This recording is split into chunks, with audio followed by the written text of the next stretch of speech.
Do you believe the Grail actually exists?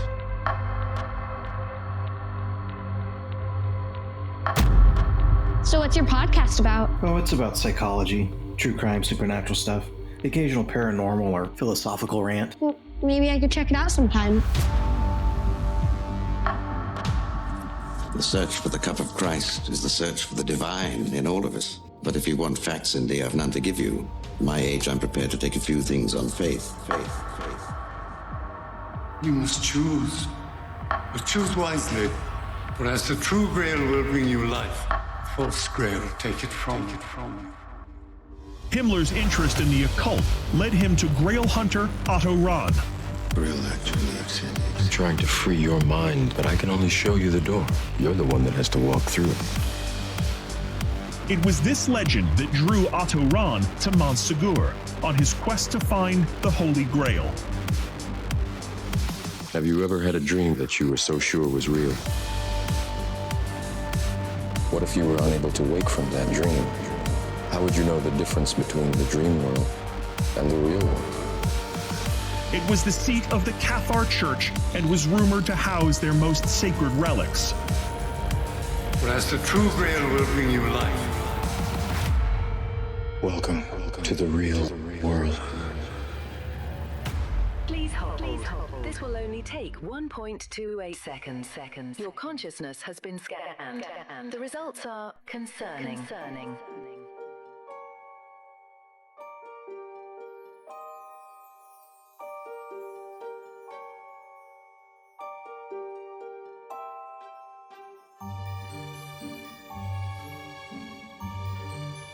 This is your nautical lantern on the dangerous seas of darkness. Let's push off from the placid shore of the status quo and explore what's beyond the horizon.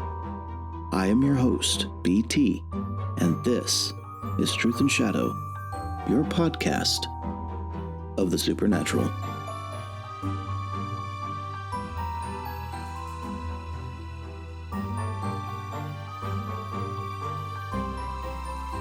I want to take a moment before we begin, because this story doesn't work if it's rushed.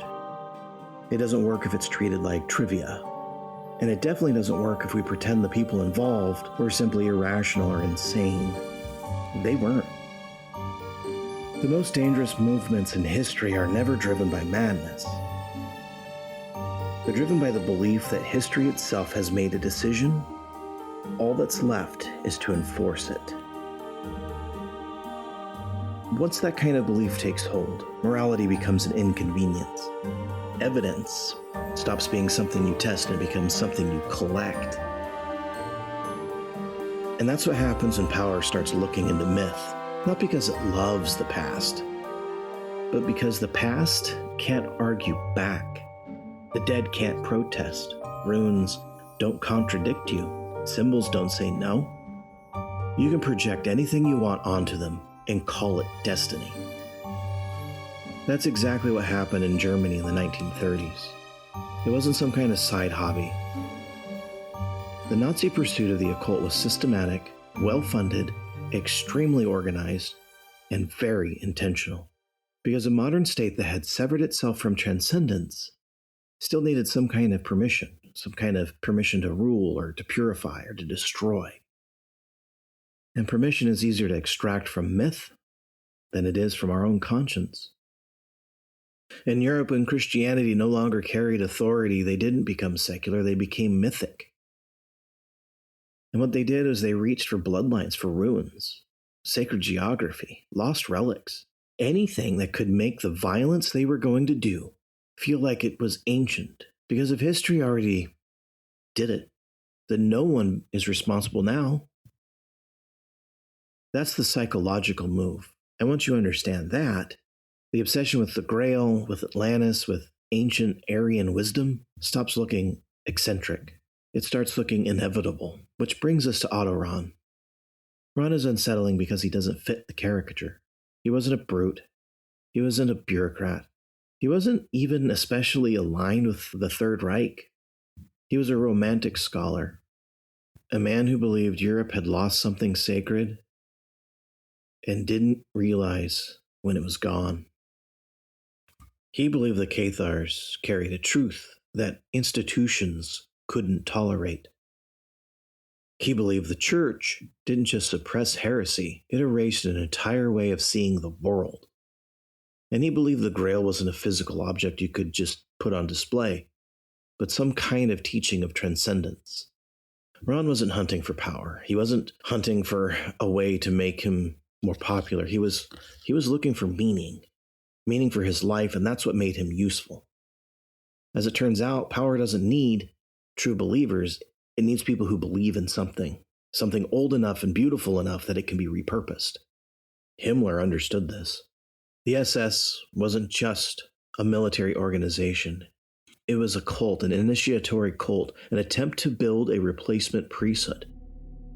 New rituals, new sacred spaces, new myths. Wewelsburg Castle wasn't symbolic by accident. It was designed to function as a spiritual center for a new order. And unfortunately, Rahn's work gave that order depth.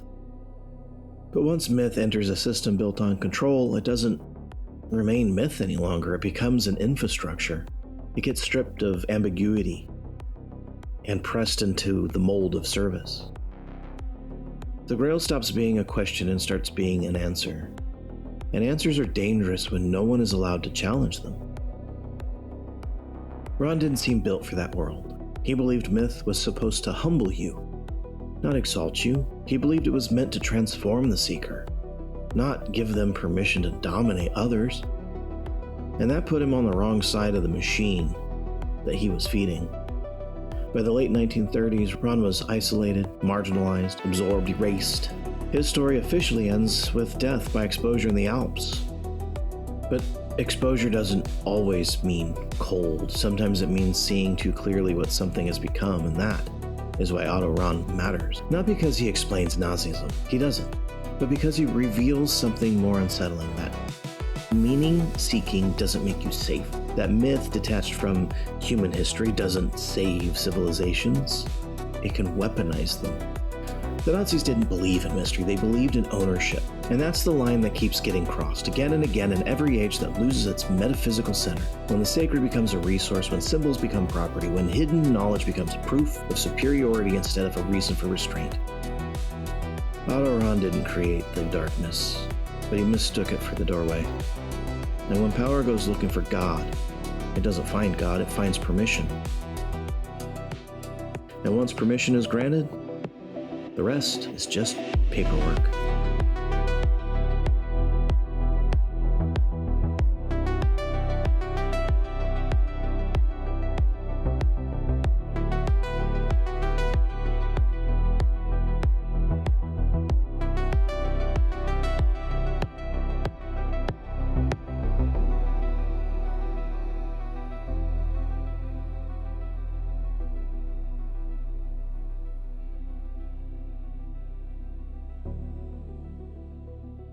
They say history is written by the victors, but sometimes what survives is written in the dark recesses of memory.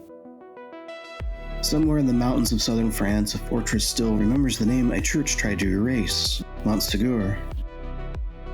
The last stronghold of the Cathars, the heretics who preached a light too intense for the religion of the day. When the fires consumed them, legends say a few escaped carrying something more dangerous than gold, something that could change the world. In time, others came searching, knights, scholars, dreamers, madmen, convinced the secret of the Holy Grail lay buried somewhere among the ruins. They called it a cup, a stone, a bloodline. Maybe it was none of those things. Maybe it was all of those things. What is it about forbidden knowledge that keeps calling us back? Why do we climb mountains, break codes, and dig through the ashes of the past, chasing a story that never wants to be found? Joining us is one who has lived with the ghosts of that past, has walked in their footsteps, and bathed in the light of the rising sun. He is our Parzival, our seeker of shadows, our watcher of Montségur. Richard Stanley, welcome back to Truth and Shadow Podcast. Well, it's a pleasure being with you, sir. Happy Halloween. To you as well. As we begin, it's been a while since we've last spoke, and so there's been quite a bit of things that you've been working on. Not the least significant is this book that was released that we will be talking about. But what else have you been doing?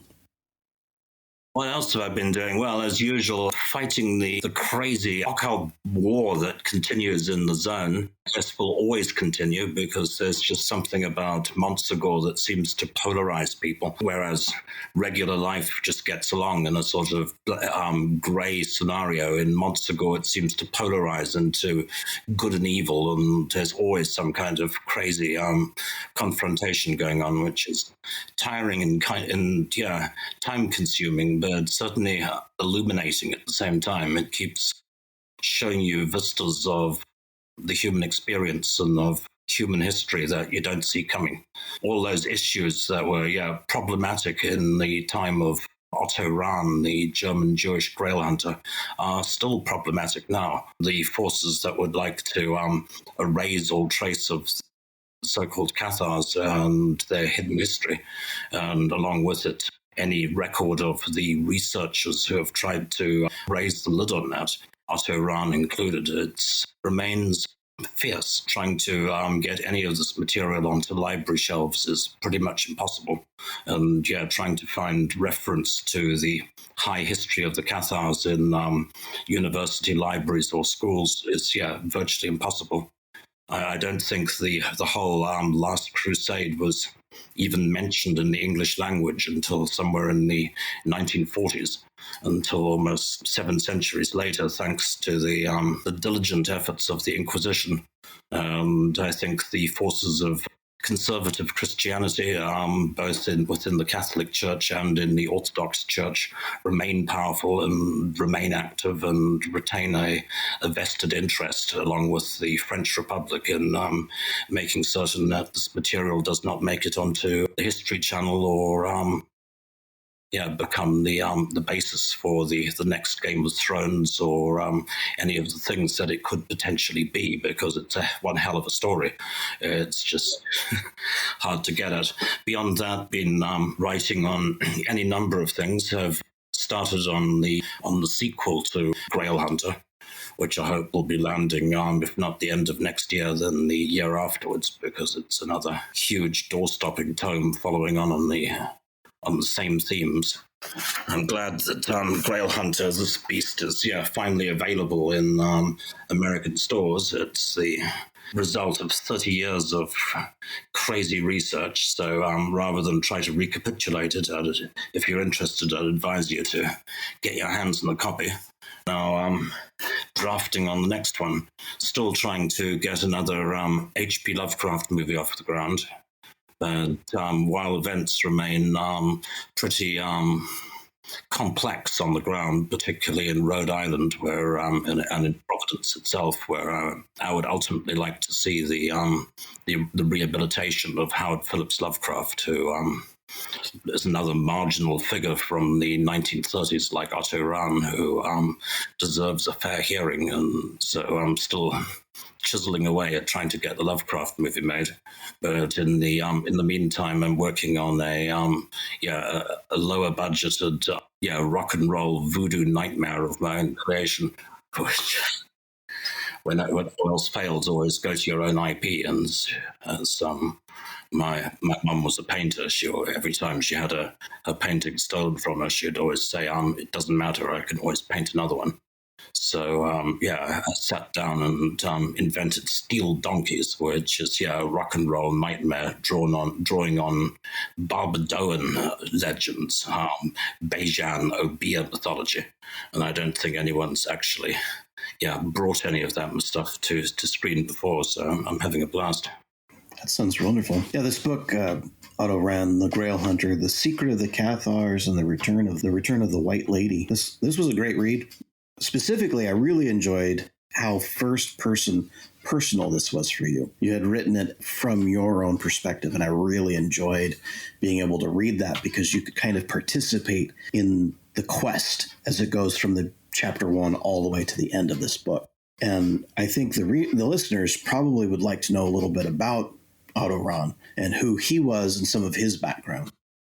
I'm glad you dug it, sir. And so it was a tricky beast to pull together from the point of view that it's a story which is impossible to understand unless you're operating in at least 3 different time periods. Otto Rahn's quest only makes sense once one's got one's head around what happened in the 12th and the 13th century, and the siege of Montségur and the extermination of the Cathars. So the book was a bit of a juggling act of trying to keep all three timelines wound around each other to be able to try to drip feed in the data so that it would make sense as it went along. So it's a tract of medieval history, but it's also a 1930s bound Nazi era conspiracy theory. But it's also a chronicle of how those facts fell together in the course that I was investigating the story. Because beyond all else, if the supernatural really is a thing, some of the best evidence I have for it is the way that coincidences tend to stack up, particularly around certain details. Like in Montségur, March 16th is always a very hairy day. For whatever reason, the day that they burned 230 survivors of the siege alive at the base of the mountain 700 years ago, but also the day that the 3rd Panzer Division Das Reich rolled into Montségur on March 16th, 1944, and prejudicially executed a bunch of people who were accused of assisting partisans, again based on random false allegations. I don't know if these guys were partisans or whether they were just people who had owned the field next door or had stolen the mayor's girlfriend when he was 16 or whatever, but bunch of people were accused and summarily shot on March 16th, 1944. And this tends to recur. Otto Rahn, the German Jewish Grail Hunter, whom I chased for 30 years, if he is indeed dead, died on March 14th, just 2 days short of the anniversary, when he allegedly froze to death on the German-French border. So, the little details like that, the way that dates and numbers and things just crop up over and over again, don't make sense until one starts to get a sense of the different layers of time going on, and the way that multiple events have happened in the same place keep recurring. I think the castle of Montségur, as the name Ségur, which is very close to secure, it's basically the safe mountain. Its white walls and its reputation as being the stronghold of the Grail kind of stands as a force of light or a force of good. The SS Order Castle, the Schloss Wewelsburg in Paderborn, seems to be a great example of quite the opposite of a castle that literally looks dark from a distance, but yet beyond its history with the Nazis of being the Order Castle for the SS and the site of a concentration camp where thousands of people died thanks to the policy of extermination through labor. It had previously been the center of the witch hunting. It had been the seat of the bishops of Paderborn, where the SS officers were in the 1930s. Previously, it had been the Hexenkeller, the witch dungeon, the witch cellar. People were literally tortured to death in the 16th century and in the 17th century. That continuity of evil concentrated in a single place, along with the stunted look of the trees surrounding the castle, it's enough to believe that the Lord of the Rings is not a work of fiction. It's freaky stuff. Yeah, Otto Rahn, whose time has come, because he is an exemplar of something that our present day culture really doesn't know how to deal with. He was an out gay German Jewish SS officer, described in his obituary as a good and decent SS man. So there's a series of wild contradictions. Plus, we are to accept that this gay Jewish decent SS officer found the Holy Grail, and also achieved a level of spiritual enlightenment that the rest of us can only imagine. So quite a character. No one can figure out whether Otto should be cancelled for being left or right, or quite how to position this figure. the Holy Roman Church don't want to know about it, given what he was responsible for. So here's the potted version. Otto was, a lonely, dreamy kid born in the Black Forest, had a hard time making friends when he was young, got moved from school to school, got bullied a lot, retreated into fantasy, and identified with the stories of the Knights of the Round Table, with King Arthur and the tale of the Holy Grail. He spent his childhood fairly close to a place called Schloss Wildenborg, which is a castle in the Black Forest where Wolfram von Eschenbach wrote Parsifal, the original 12th century troubadour epic that basically codified and more or less created the concept of the Holy Grail. So he would have been familiar with that since childhood, just with living near it and the amount of people coming to the site. And I guess at some point the thought of, does the Grail exist? And if so, can I find it? And is this real history or is it a myth? Must have come into his consciousness. And I think he was particularly pushed that way by one of his tutors at school to examine the history of the persecution of the witches and the heretics in his homeland. And this became the subject of his doctoral thesis. He continued to pursue the story. This brought him to France, where he came into contact with occultist secret societies that were working to try to revive the so-called Albigensian heresy. It's a suppressed tradition of the Cathars. This connection brought Otto to Montségur, to this remote mountain in the Pyrenees. His delving into the history that the Holy Roman Church had tried to erase led him to the conviction that Montségur was indeed the Grail Castle. I think he developed an obsession to find the secret of the castle, also to relay the story of what had happened there. There's a key moment he talks about where the old countess who first brought him to Montségur grabs him by the sleeve. He describes a moment where they're listening to the owls screaming outside the hotel, and the countess suddenly grabs him by the arm and says, "Listen, mon ami, the spirits of my ancestors, how they cry out for vengeance. Promise me you will tell their story." Otto was very young at this time, barely out of his teens and impressionable, and I think this became his life mission. He was the first person to tell the story of the so-called Albigensian heresy and the rise, glory, and fall of Montségur outside of France. His first book, Crusade Against the Grail, was a bestseller in Germany in 1934. It's a good book, but it's also one hell of a story if you've never heard it and you don't know about the Last Crusade, or that there was a final crusade in mainland Europe, or that there was a country named Occitania down here in the Pyrenees that was basically wiped from the map in the 13th century. If for folk who are coming at this fresh, it's a heck of a narrative. The basic tale of the siege of Montségur is extremely compelling, partly because it's the last stand of the so-called Cathars, this proto-Christianity, but also because of the nature of the battle.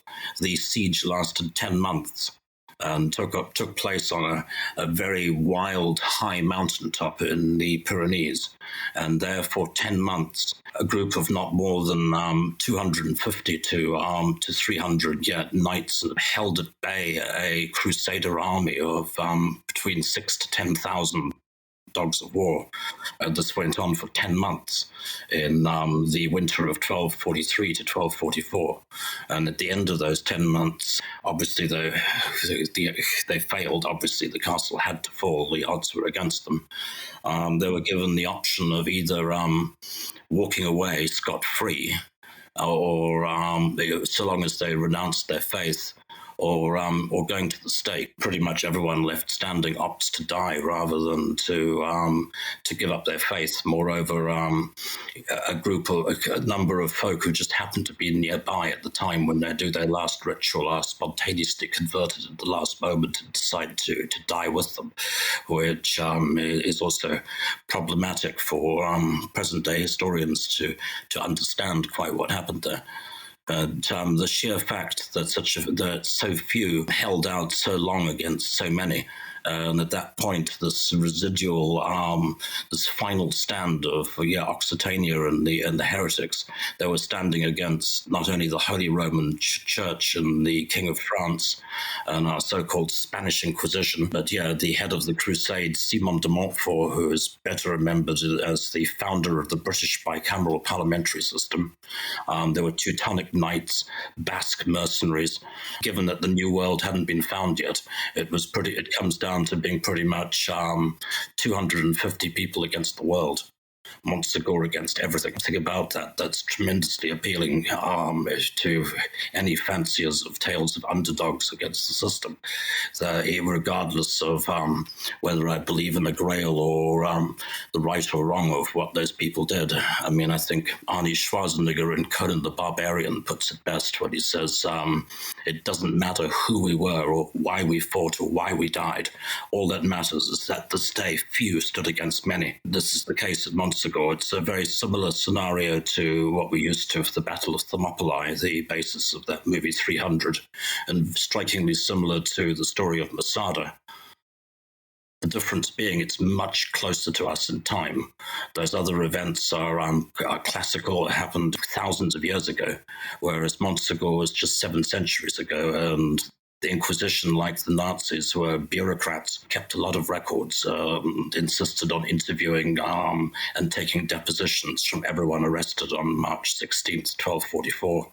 So we can actually reconstruct with some degree of accuracy what took place. Just the sheer fact that they fought that defensive action for 10 months is striking to me, and it's also striking that there's no feature film based on these events. No television miniseries, no dramatization has ever been made of the story of Montségur, what happened there. It's sheer controversy, and the difficult nature of it means that we can't have a movie like 300 or a television miniseries like Masada. I think history is so written by the victors that even to this present day, telling tales that reflect favorably on witches and heretics and on that hidden history is something a line that unfortunately our culture still hasn't crossed. No, that's true. Something that was kind of interesting to me was the first time that I've heard of the Grail. I think it was the book Holy Grail, Holy Blood, or something like that. It was pretty popular for a lot of people, but most people will have heard of the Grail through Dan Brown's novels, and then obviously the movies following his own character in Rosslyn Chapel. But with Montségur and the legend of the Holy Grail, I mean, we're talking about an artifact, real or not, that has really gripped the hearts of a lot of humans. And I think that idea, that spirit, that nuance idea of the Grail really sits something deep inside of our souls. What was something writing this and experiencing or reading The Crusade Against the Grail or any of your research that you felt that pull, that spirit alive in you? Well, I think it just drew me in. It needed me. It wanted me to retrieve Otto Rahn's research and his book from the brink of oblivion and put it back into print, which has happened. Otto's work's now translated into English and Russian and has been patched back into the mixing board of human culture. And I think the castle wanted that. It wanted someone to pick it up and help direct the data. I think it had its own game plan and drew me in even before I knew it existed. I think I first heard about the Holy Grail from Monty Python. It was probably the first place I came across the story. Monty Python and the Holy Grail remains a great Grail movie. It's sadly very true. The French claim they have one. It's apparently very nice, but they won't let us see it. So it's exactly as it says in the book you mentioned is Holy Blood and the Holy Grail by Lincoln, Bagent and Lee. That was a huge bestseller in the 1980s and basically provided the conspiracy theory backstory that Dan Brown basically plundered for Da Vinci Code. Yeah, I mean, the book's compelling because of the history. I mean, the Holy Blood and the Holy Grail's strongest hand is that It has three great stories which most people don't know about, which it unpacks in the first half of the book, the story of Rennes le Chateau and Berenger Saunier and the Cursed Treasure of Rennes, which is a great spooky Barbaresque treasure hunt murder tale. The High History of the Cathars, which is something that is, I would say, is not only evocative of Lord of the Rings and Game of Thrones. I think it certainly influenced them. I think Dan Brown is out about borrowing elements of the tale. So, yeah, some of the things that unfold in his saga, notably the Walk of Shame and the rise of the Cathar type religious zealots in King's Landing, which is a whole section that's very much borrowed from our local history. Some of the different noble houses out here are not just similar, but are the same. I mean, House Martel is a thing down here. So there's little crossover areas. But yeah, great stories. So long as Holy Blood and the Holy Grail is telling those potted histories, it's very compelling. Then about halfway through, it kind of hits its conspiracy theory, which is this notion that the Holy Grail is actually the secret bloodline of Christ and Mary Magdalene, who married and had issue, and that then prompts this ongoing brouhaha over Christ and Mary M. The local belief out here is that people... a lot of folk believe that Mary M. and Martha and Lazarus and some of the other characters from the big New Testament story came here in around 7 A.D. They meant to have landed at Sainte Marie de la Mer and around 7 A.D. in a boat without sails or oars and come inland. In the present day, that we've got literally thousands of Magdalenians who are drawn to this. I think it strikes a chord with militant feminism. The Magdalenian community on the back of Da Vinci Code and Holy Blood, Holy Grail has become a powerful force out here. And for me, the whole Christian soap opera of did Christ marry Mary M? Did they have kids, etc.? Did Pontius Pilate's wife come from Rennes-le-Ban? There were lots of stuff around it. It's very latter day. I think that this region has always been extremely powerful, extremely strange since the dawn of time. There's strong evidence to suggest that a history of goddess worship going back at least to the time of the Ice Age.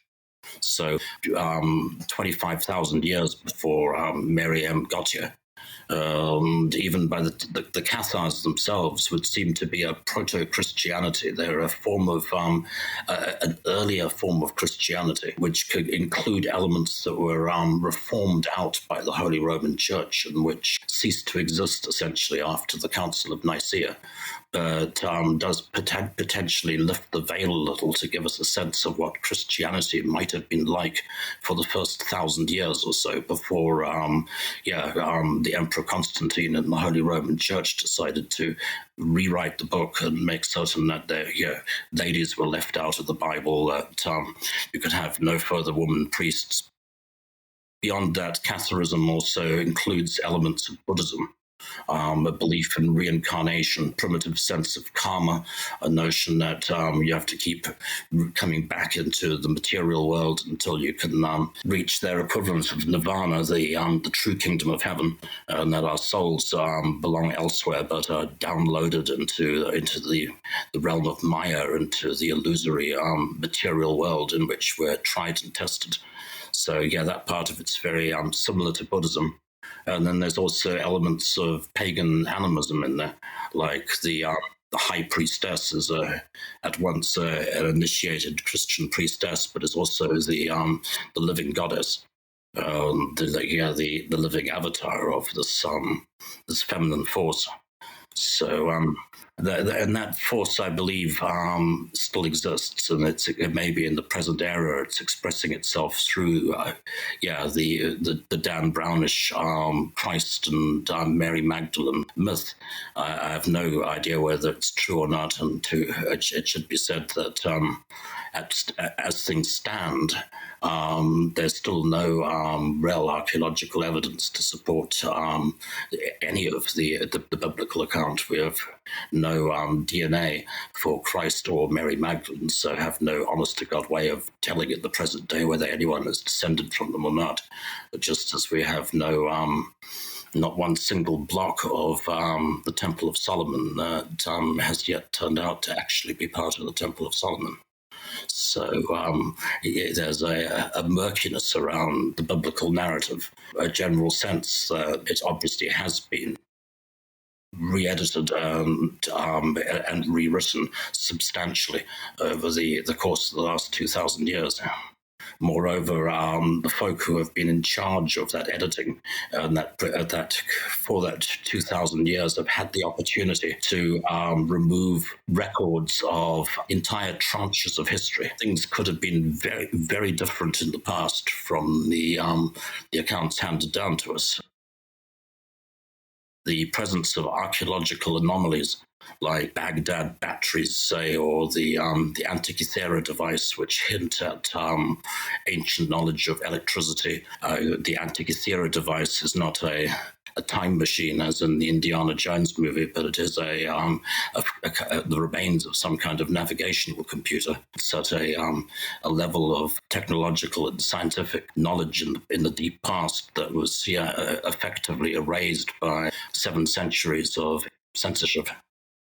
One of the things that was interesting to me is, and this has been an interesting thing to me for a long time, the Nazis themselves had this deep longing, deep desire to go and explore and gather things of occult power, like a drive trying to get.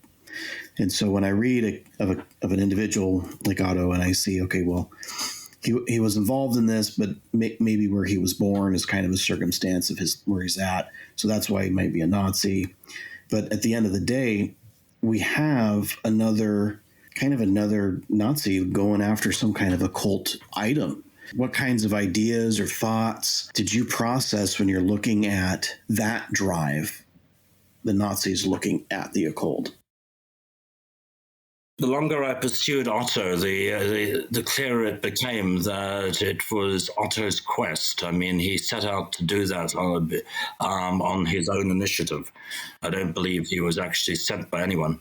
And I don't think the Nazis even knew about it until Otto published his best-selling book in 1934, and suddenly it was all over the place. It came apparently to the Reichsfuhrer's attention thanks to a lady named Gabriela Maria Deschamps, who I had the chance to actually interview, who was a sort of SS driver girl switchboard operator who read the book. She absolutely loved it. She was barely out of her teens, and she passed the book on to her superior, the brigade Führer of the Race and Settlement Office, Karl Maria Willigut, who also loved the book, and then Willigut then passed the copy on to Heinrich Himmler, who sadly also loved the book and asked for Otto to be found and brought to Berlin, where he was immediately inducted into the Black Order. I'm not sure that Otto would have had much choice in the matter. I think it was the big Faustian moment in his life. He could have maybe chosen to try and run away sooner, but he accepted the devil's deal and agreed to be part of the SS. It's a sticky thing. He was Jewish through his mum's line, and technically we can't really call him a Nazi because he never actually joined the Nazi party and have a party number or a party pin, but was inducted into the SS and rapidly promoted up the ranks to initially holding a position of considerable power. And I believe he thought that with the Heinrich Himmler and the SS behind him, he would be able to realize his dreams, basically not only rediscover an authentic lost spiritual tradition, but I think he probably deep within him dreamed of overthrowing the existing order and overthrowing bringing down the Holy Roman Church, and bringing back the faith of his ancestors. That was partly what was driving him, and I think he was naturally extremely naive. If you go looking for the Holy Grail and believe in the history of King Arthur and the Nibelungen, it tends to indicate a romantic view of the world. And I think he was extremely naive about the true nature of the Hitler dictatorship. For certainly his family thought that by joining the SS, he'd be able to work from the inside to try and improve the system. When the persecution of the Jews began, his mum said, "You've got to do something about this. You're in the SS. You can make a difference." Otto writes complaining letters about the conditions in the camps to Heinrich Himmler and to his personal adjutant right up to the end. So I get a sense that even when you started to realize what was happening, he was still thinking that if he could report these abuses to the authorities, to the superiors, that they'd do something about it. He didn't realize that it was systemic and that it was coming from the top. And in his credit, he certainly does complain. I mean, the letters he wrote to Himmler's personal adjutant still exist, and along with being Jewish and out gay, in his letters to Himmler, he's very straight up. I mean, we've got sentences like, "It is no longer possible for a tolerant, decent individual to live in the country that my homeland has become." So I think he was outspoken, and that was obviously his downfall. He was also extremely honest, which is not a good thing to be in Nazi Germany, and all of those things came back to get him. I think by about 1938, there were elements within the SS who were regular soldiers, basically Christian, who resented the presence of these gay Jewish Luciferian occultists and straight-up weirdos who were being promoted above them into positions of power. A move began within the SS, I believe, organized by Karl Wolff, Himmler's personal adjutant, to bring down the Ahnenerbe SS and purge the Luciferian element from the order. I think this was also with the cooperation of Martin Bormann's office. And as a result, all these issues of Rahn's Jewish nature, his sexuality, were all brought against him. By late 1938, his position had become wholly untenable. And he then attempts to resign. Inside of the same month, the Karl Maria Willigut, Himmler's Rasputin, the rune mage in charge of the department, is brought down and basically removed from power. The entire department is purged. Otto goes on the run and tries to escape to France. All we know is that he catches a bus from Munich to France, but gets off the bus just before the border at Zoll and walks into the woods. The last people to see him alive are two children playing outside a farmhouse, and just as the snow begins, who report that an agitated man in black comes out of the tree line and approaches them just as the sun is going down, and has a golden watch that he's brandishing in one hand, and asks the kids, "Do you know the time? Does anyone have the time on them?" Then disappears back into the trees again. Then this was on March 14th, 1939, 2 days before the anniversary of the fall of the castle.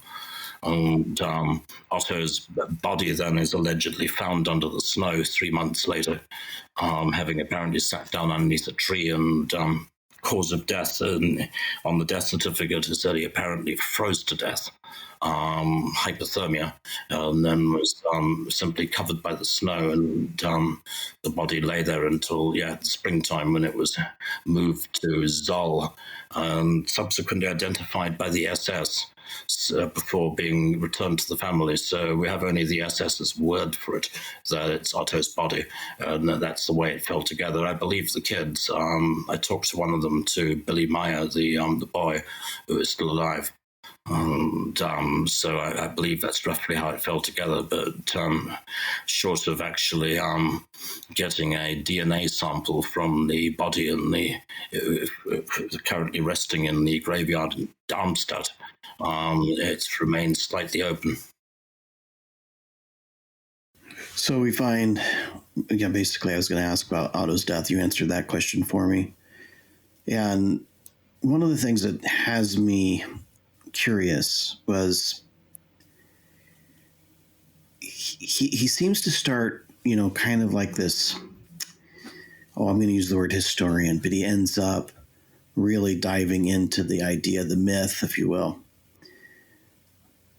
of Grail search and looking for it.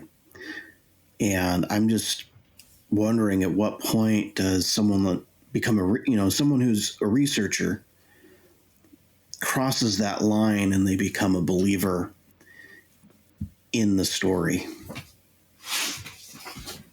I guess Otto was probably a bit of a believer from the beginning, because he never had a degree in archaeology. He's not effectively a recognized academic from the off. I mean, in modern day parlance, Otto comes across as being a bit of a crank. Or a pseudo-historian. I mean, particularly his second book, Court of Lucifer, I feel reads like a bunch of blogs. If Otto had been living now, he'd be writing online and posting blogs from different sacred sites around the world. So it's not straight-up archaeology. Otto is more interested in Grimm's fairy tales and in poetry and in the myth. And but throughout this whole affair, there's a weird tendency for things which seem to be fictional to turn out to be true, and things which are real to start to become fictional. Along the course of Otto's quest, it's almost as if Otto becomes a fictional character himself. He kind of writes his own legend so well that I was often wondering, when I was going through the bits and pieces I was picking up, it's like, what was going through his head when he posed for this photograph or wrote this mail? In many of the photos, particularly in the caves of the lanterns and the hat and everything else, there's an element of theatricality there.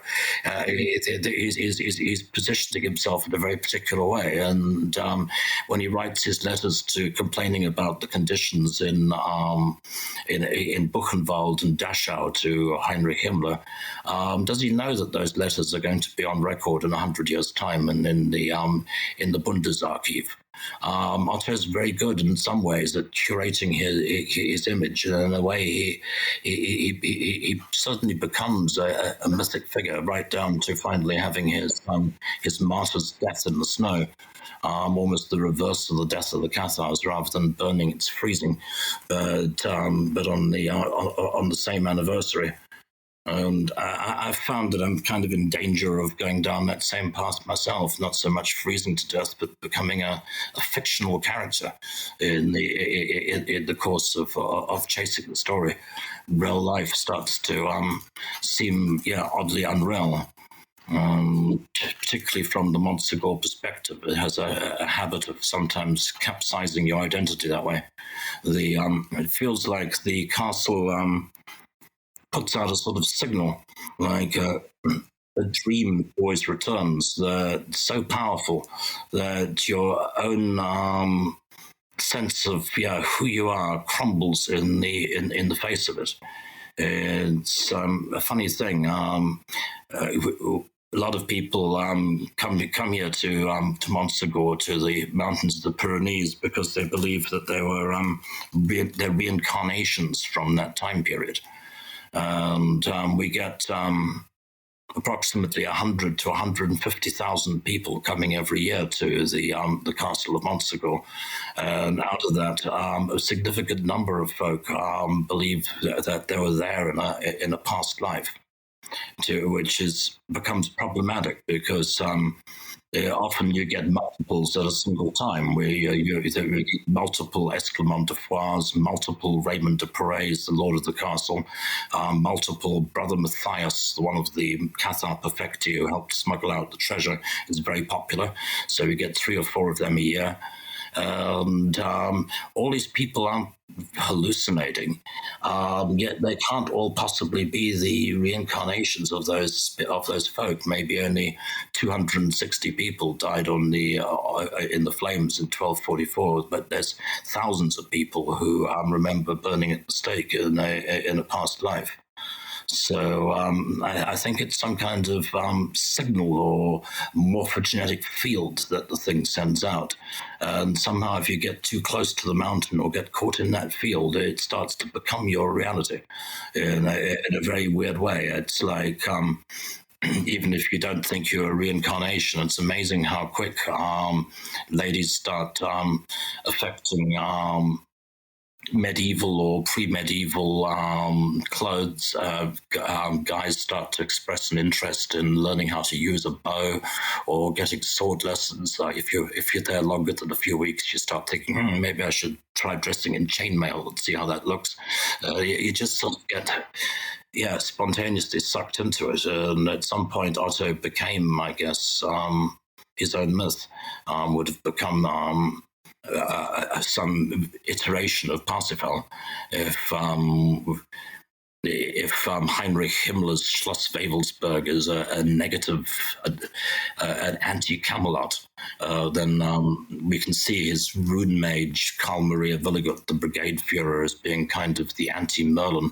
I guess, Rahn's the Third Reich's Parsifal, who potentially fails to ask the right question at the right moment.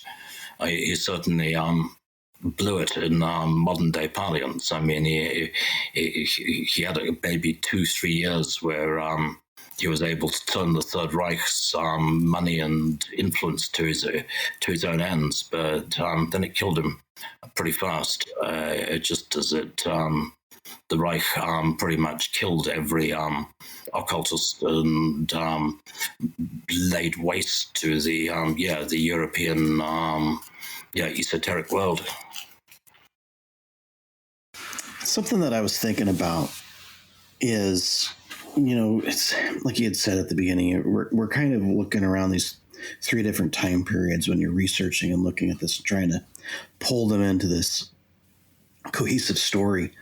Something that I was thinking about, and that is today, right? I mean, it seems like, and you could talk on this, is could there be, say, modern technocratic ideologies, if you will, that are becoming some kind of neo-Catharisms, something that's, I don't know, like a transhumanism rejecting the flesh in pursuit of some kind of digital purity, if you will. Well, I guess, I don't want to think in purely digital terms, because it seems to me as if we're if this reality that we're in is a construct, it's 3-dimensional, but it still seems that space-time could well be written by algorithms. It's not beyond the realm of possibility that we are indeed living in a 3-dimensional tactile sandbox video game of some sort, into which our consciousness is downloaded. And the Cathars may have been right about this. Moreover, if this is true, then it makes sense that the matrix repairs itself and auto-corrects, which is possibly the reason why the subject matter is always treated very vehemently. I mean, it's strange to me that the Holy Roman Church felt the need to exterminate the Cathars so vigorously, given that they were pacifists and vegetarians and seemingly pretty nice people, yet they surely opened the gates of hell when they came down on the south and exterminated the entire populations of cities. In Bram, they ordered the faces to be cut off of everyone in the town, for their eyes to be put out, and only leaving one person with one eyeball to guide the other death's heads to the next town so they could see what was coming and know to obey. And along with the coming up with this basic idea of burning people at the stake, which had really set the template for that. I'm amazed that they felt that there's such a need to destroy them so thoroughly, to destroy all of the books, to not only destroy the books, but to destroy the language the books were written in Occitan, which was effectively criminalized until pretty much the 19th century. Vegetarianism was criminalized out here for hundreds of years. You had to eat meat in order to prove that you weren't a Cathar. You weren't allowed to get married, or you weren't allowed to reproduce unless you spoke French, which was also a genocidal policy to breed out the Occitan people over a period of centuries and make certain that there was absolutely no traces material left. So possibly that's the way the Matrix repairs itself. The same that Otto ended up freezing to death, and his research effectively being tarnished by its association with Nazism, was automatically not translated and not reproduced, and tidied into the mass grave of forbidden history, and will never show up on university bookshelves. It could be that the Matrix defends itself. It could be that they were right. So in which case that does have implications. It's the two big problems arising from that. First of all, is the base heresy, that is the notion that our world is not created by the true good God, that our souls were created by are part of another force and are downloaded into this place. And that the Yahweh, Jehovah, the eye in the pyramid, the great architect, created this world and created the creation in 7 days, but did not create us. And that's a major bone of contention, which people are still dying over in the present day. It's a tricky issue, and pretty much anyone who delves too deeply into that tends to get censored. Their current tool online is they claim that it's anti-Semitism because you're attacking Yahweh, Jehovah, but you will still get yourself cancelled. It's very, very difficult to iterate this material in the present day without finding yourself systemically attacked, the data effectively suppressed. And it's also, I guess, inconvenient for the government to some extent. Nobody likes the notion of Occitan separatism, so it's inconvenient for France. But I think it's inconvenient for people even higher up. We've heard this year that UNESCO will only recognize Montségur as a UNESCO World Heritage Site if the so-called C word, the Cathar word, is removed from all of the signage.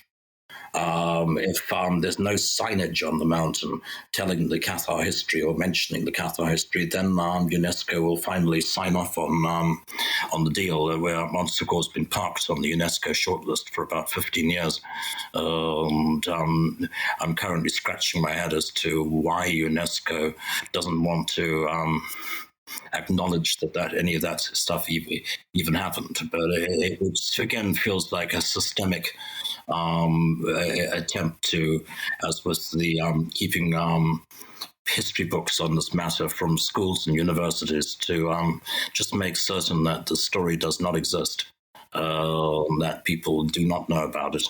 That there will be no plaque on the site to tell you what's going on. There's only one memorial to Catharism to this day, which is something called the Martyrs Memorial. It's pretty small, but that was at the base of the castle. It was put up by private subscription in the 1960s. The one memorial that's there. There's no representation of any of these figures from history. I mean, the heroes of Montségur and of the Albigensian Crusade don't get so much as a postage stamp. There's nothing to basically mark that these events or these took place, these people existed. Yeah, that's unfortunate. I mean, a lot of what we know about the Albigensian Crusade and the Cathars themselves, etc., is pretty much through the accounts of the victors. So that's a real unfortunate truth there. Yeah, it's just how I guess if this is an illusion that we're in, if we are in the Truman Show, it's just kind of it's how it manages to do it, to get away with it. And it's done it for centuries. Kind of gusses these little inconvenient details out of sight. So it's like, oh no, that didn't really happen. Don't pay attention to those people. They were all crazy. They probably committed suicide. Don't go there. It's a tricky thing. It's worth noting as well that within Catharism, there's a kind of magic. There's a bit of sort of sorcery that they had called the consolamentum. And consolamentum is a form of direct initiation passed on by touch, by the laying on of hands. That if you were touched by an adept, they would have received the consolamentum, a bit like being hit by a lightning bolt. Apparently, you would remember who you really were and what was really going on. And that you would remember that your actual life extends beyond the limits of your birth and death. It was apparently like being hit on the head with a sort of enlightenment stick. This current, this initiatory, I wouldn't even know what to call it, psychoactive virus, this energy, allegedly had been passed on since the time of John the Baptist and the Essenes. It was allegedly an unbroken chain of initiation that led back into pre-Christian Christianity, this notion of proto-Christianity, what existed before Christianity was even codified as Christianity, yet did exist, and which still, baptismal rituals, the cup, many of the elements of it are present from the very beginning. But this initiatory thread was the thing that the Holy Roman Church wanted to wipe out the most. And because it was spread by touch, they treated it the same way that we would treat a virus. They basically not only hunted down all of the carriers, but they also hunted down every single person that those carriers had come into contact with along the way, separated them from the rest of the population, and then burned them and cauterized them, much the same way that you would contain a virus now. They had medieval methods, so it took them 200 years. They didn't. Eventually, they succeeded by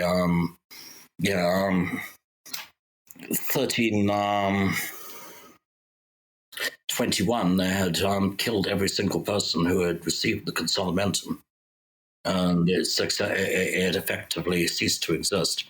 But this basic notion of the consolamentum, if you'd received it, you were liberated from the cycles of time. You had a get out of jail free card. You could escape from the deterministic prison of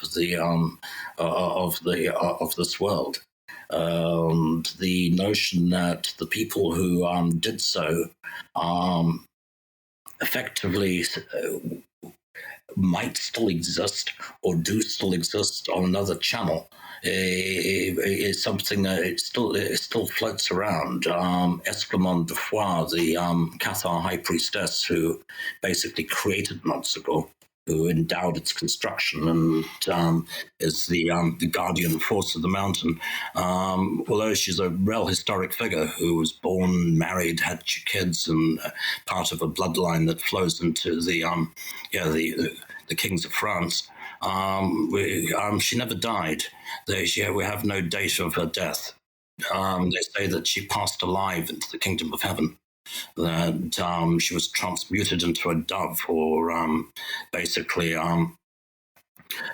ascended like Elijah and passed alive into the true kingdom of heaven. And there's a remarkable number of figures in the story who just disappear out of the history books. Lots of the main players in the Cathar story existed, but we don't know what happened to them. They weren't there when the castle fell in March 16th, 1244, nor was the Holy Grail, nor was any of the treasure, nor any of the holy books. The castle was bare when the Crusaders arrived, the treasure having apparently been smuggled out before the castle fell. But at the same time, no trace of Esclamont de Foix, no trace of Guillabert de Castries, the last head of the Cathar Church, no trace of Archbishop Tento, all different leadership figures who had gone to Montségur and then just disappear. Only 2 skeletons have ever been retrieved from the site, and given the circumstances of the siege, I would imagine it would have been a bit like Stalingrad up there. I mean, going straight through a Pyrenean winter on top of a mountain like that. Firewood must have been extremely hard to get, and trying to heat that place and stay warm must have been difficult. And the sense of being able to create a fire strong enough to so totally cremate people, including your teeth, it's just not possible. So if all those people died there, they must still be there somewhere. And it means that there has to still be a Cathar necropolis, either that has not yet been found by archaeologists, or we have to accept that they stepped sideways, that they passed alive into the kingdom of heaven, and escaped to another, to hopefully a better world. The sense in the castle and on the Pog that there's other realities going on there, other things that are just beyond the limit of our human senses is very strong. It's a crazy thought, but this notion of ascended masters, which has been around since the 19th century, is not so hard to believe in when you're in a place like that. We have a history of ghosts and apparitions, which continue to be active into the present day. Which and some of those things feel like little bits of time constantly replaying themselves, little echoes of things that might have been meaningless, but somehow got caught in the field of the place, so they get heard over and over again.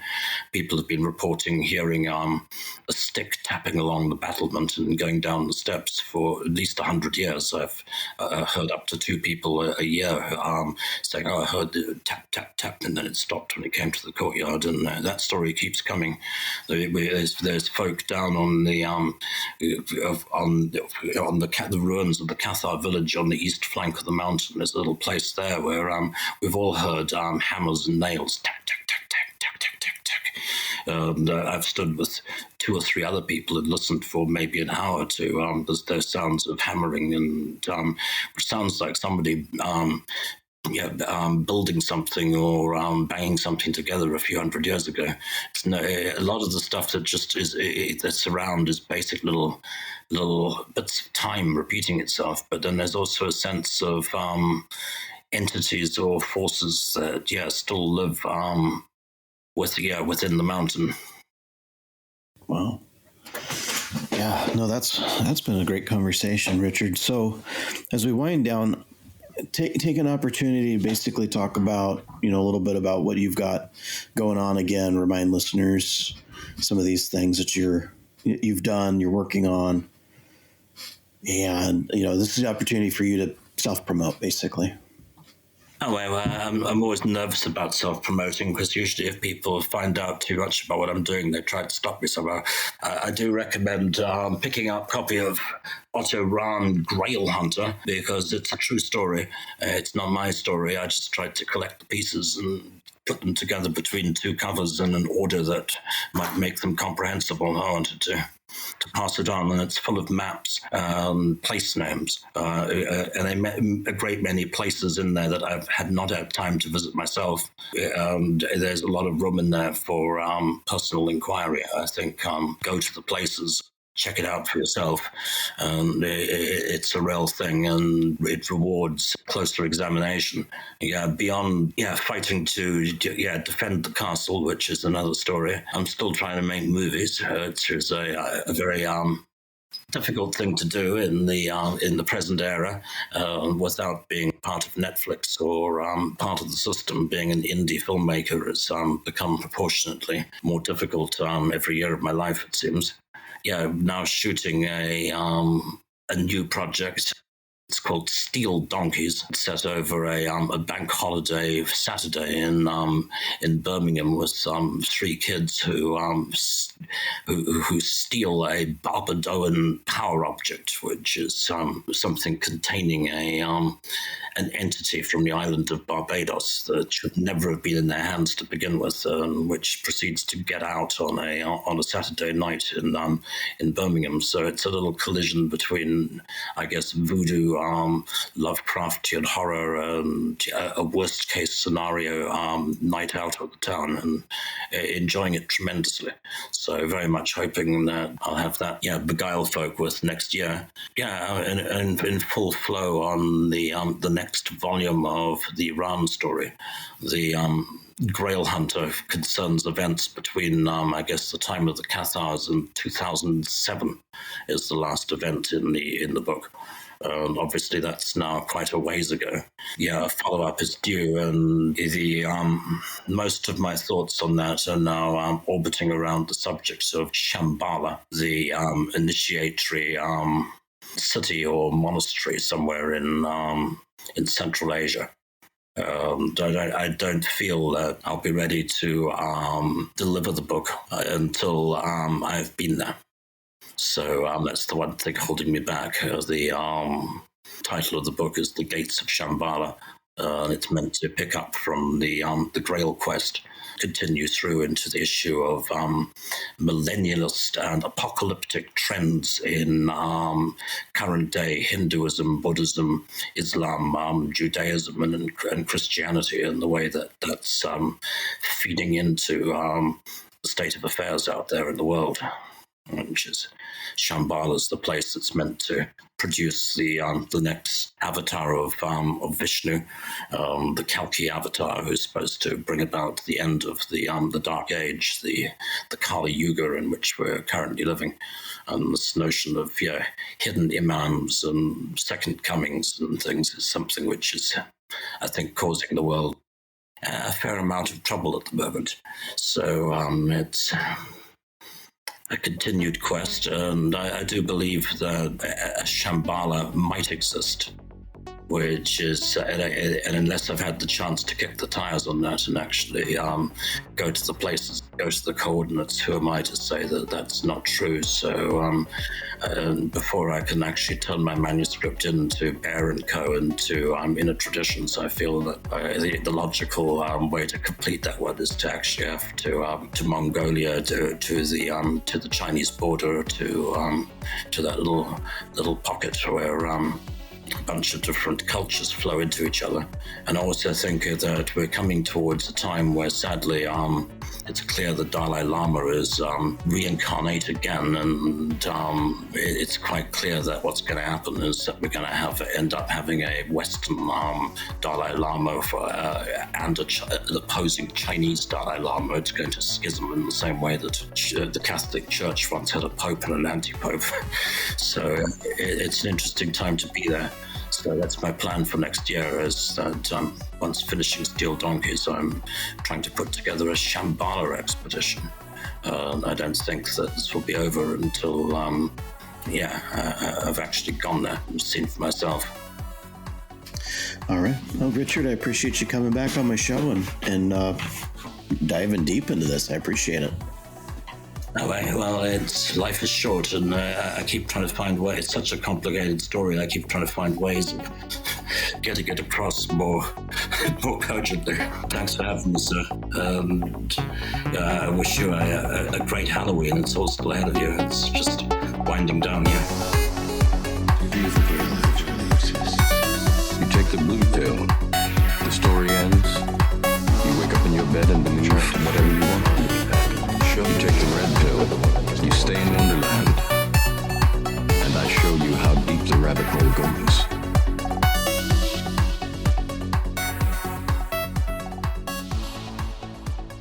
Thank you for listening. This is a free podcast based upon the value for value model. If you find value in this, or any episode, you can return that value by liking the show, subscribing to this channel, leaving a review, or sharing with a friend on your social media accounts. You can also donate on my website. Thank you again. This is BT for Truth and Shadow Podcast. You are the light in the darkness.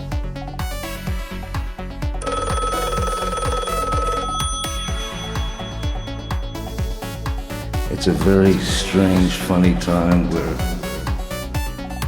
And I show you how deep the rabbit hole goes. And I show you how deep the rabbit hole goes. And I show you how deep the rabbit hole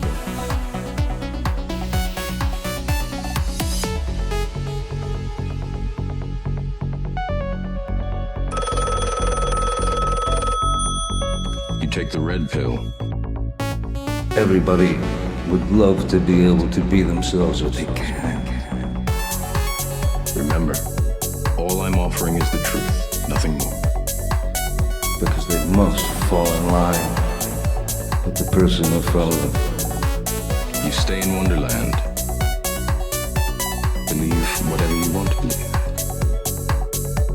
Believe whatever you want to believe.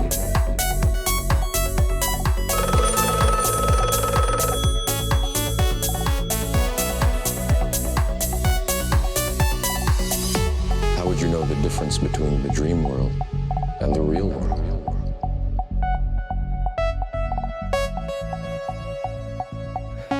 You want to live that kind of life? I wish you the best. I'll be on the other side somewhere. The truth, nothing more.